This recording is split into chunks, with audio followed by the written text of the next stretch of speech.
What about Friday night's game? Adelaide beating Brisbane, and it was down to their last quarter. They were absolutely fantastic in this final term, the Crows. 10 points up, 17 points down at three-quarter time, and then 10 points up halfway through the last quarter. Yeah, well, they rallied. The stat that they led, which was the most important stat, was the tackles, 26-11. Jordan Dawson, he really just made his presence known. He wore a hard tag all night from Josh Dunkley, went forward, still took a very important mark, kicked a very important goal, and they were just able to find something when they needed it, the Crows, and Ben Keys kicked three. Fantastic. He's been the nemesis of Brisbane since they let him go, and he's not only, we use the term barometer so much in the football world now, but he's genuinely become someone that when they've needed a player to step up, he's been the one, and he does it in a way that brings the rest of the group with him.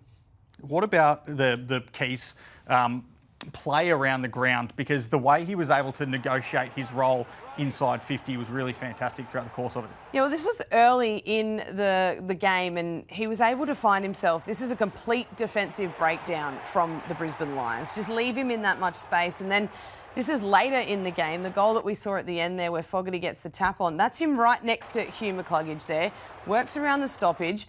Berry, who's the winger, comes into the stoppage and doesn't affect it, which leaves that space free. So there's essentially two players that could have got that job done. Neither of them did. Keys kicks the goal that ends up being the match winner. So you think you make a mistake like that, you review it, you watch tape at half-time in the rooms, that needs to be addressed, and it's another lapse in the same player in a very similar position that's cost them 2 goals. Adelaide was fantastic in the last quarter. Brisbane was not. They had 20 inside 50s and kicked 0 goals 8, compared to Adelaide, who had 8 inside 50s and kicked 5 goals straight. That was the difference in the game. It was, and post-match, Chris Fagan said, well, we should have won that game, and really with what we're seeing here, some of the opportunities they should have. But on the flip side to that, Matthew Nicks said, well, you know, we were lucky to win the game, but we've been very unlucky to lose a number of games in the past couple of seasons. And some of the misses that we've seen, so Zach Bailey missed a couple. He is someone that's really become a clutch player for the Brisbane Lions. And this one from Lachie Neale, I think you could give him 9 shots out of 10 and he'd make all of those, except for that one that he missed. And Zach Bailey again, this one not making the distance. And it was little errors like that. I feel like at multiple times the Lions felt like they had to be the player that was the one to kick the goal.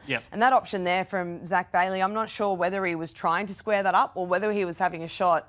And because he was in those 2 minds, kicked it way too close to the goal square, and it was just an easy spoil behind. But the Crows, they did the work early. They put a lot of pressure on the Lions in that final term, and ultimately they were the deserving winners despite the missed opportunities from the Lions. It felt like a finals game in June, didn't it, Kate? All right, let's get to Brisbane's form, because across the last 5 weeks, yes, they've won a couple of them. They beat Hawthorn. That was their most convincing performance. The other win against Essendon, that was a much depleted Essendon. They hadn't looked great. You got the draw against North, you got the loss at home to Melbourne, and then the loss to Adelaide.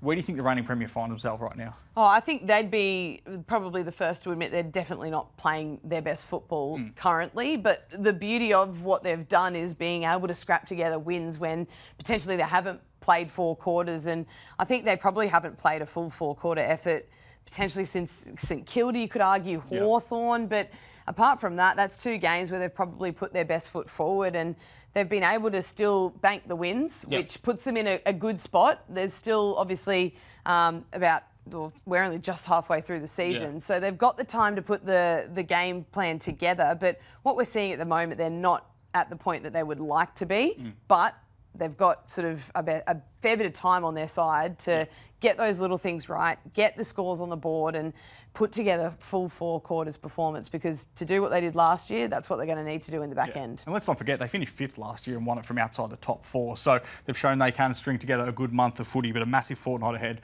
with the Giants and the Cats. All right.